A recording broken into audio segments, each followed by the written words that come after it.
So let's take a look at what metaphor does in terms of helping us to create healing in our life. So metaphor comes from the Greek roots. It has two words, meta and for, and it means to carry across or to transfer meaning. So we tend to see life in images, and we create this really, really rich language in our heads. So metaphor, what we're doing is we're equating two unlike items, and the way that we do that is we use the word is. Whereas simile, what we're doing is comparing two unlike items, and we might say the moon is like a balloon.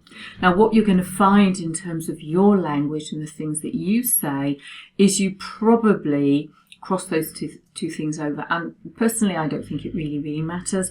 What we're doing is looking at how we're using language and story to convey how we're feeling, and then to notice it and change it. So when we've got metaphor, this figure of speech, we often will say things like this, I'm running out of steam. And it's almost like you can imagine, if you're very visual, that, this steam is kind of pumping out the top of your head. Or my life is like a grind. And you can just imagine you've got your nose on the grindstone and everything is slow and not moving. And you can feel your body, when you're saying that, your body is collapsing in on you. So when we use metaphors, it's a really, really powerful way to heal, because we're creating this mind, body, spirit connection. And when we say these things, we can start to feel them in our body. And what we want to do is explore what it means to us, and then reframe it and discover other words that we use. And we might not be aware that we use this kind of language. I am being eaten up. What are you being eaten up by? It's almost like, you go to the fridge and you go, I'm beaten up. And you go to the fridge and you open it up and you just think, what can I eat? What can I eat? And you just stuff your face. And then you feel even worse. So it's looking at what sort of things are you saying, and then what do you see, what do you feel, what do you hear, describe it, what do you do next? And so for a lot of people, and I've chosen I'm being in it, for a lot of people, eating is a very emotional thing, and we don't notice that we're doing it. So I tend to say things like, I've had a gutsful, and then wonder why I get swelly belly. And I'm very aware that I do it, and when I do it, I do a quick reframe, because I know that I'm doing it. You might not, but part of this is understanding our own language. So here's an exercise for you to try.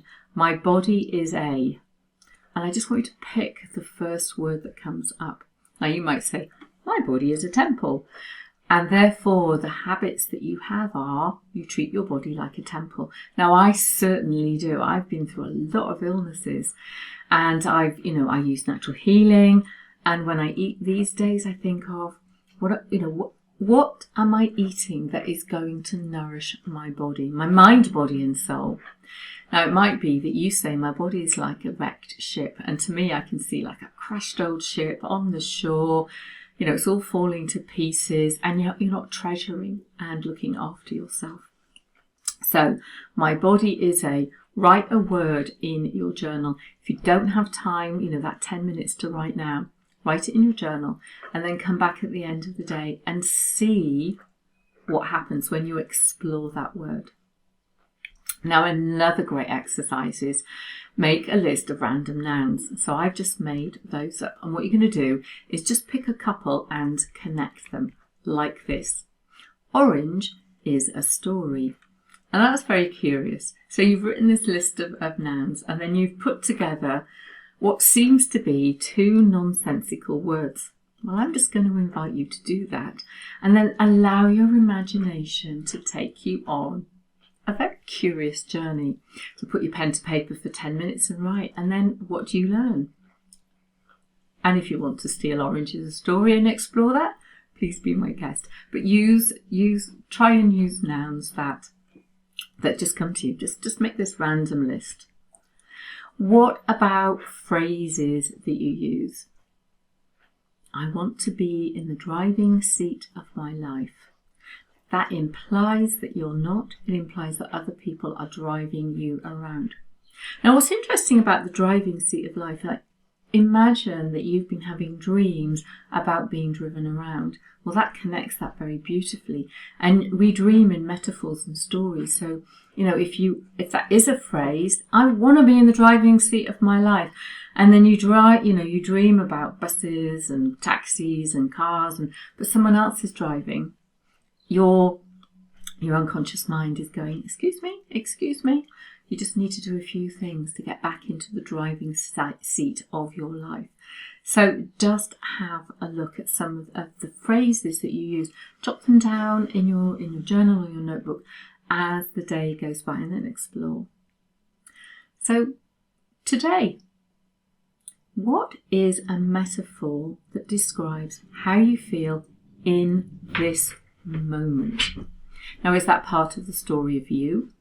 Something about right now that is connected with perhaps what's happening today, this week, just generally in your life, something that has come up, like a repeating story of your community. That might be one-to-one relationship with a wider community, tribe, perhaps people that you work with, perhaps your neighbours, something like that, or something to do with the story of your body. Find the metaphor, write the story. What do you learn? And then another one that you can do is life is a journey. Explore that in your journal. Just 10 minutes. What does it mean to you? Life is a journey. Is it about the process? Is it about the destination? Is it about the steps that you take? What does life is a journey mean to you?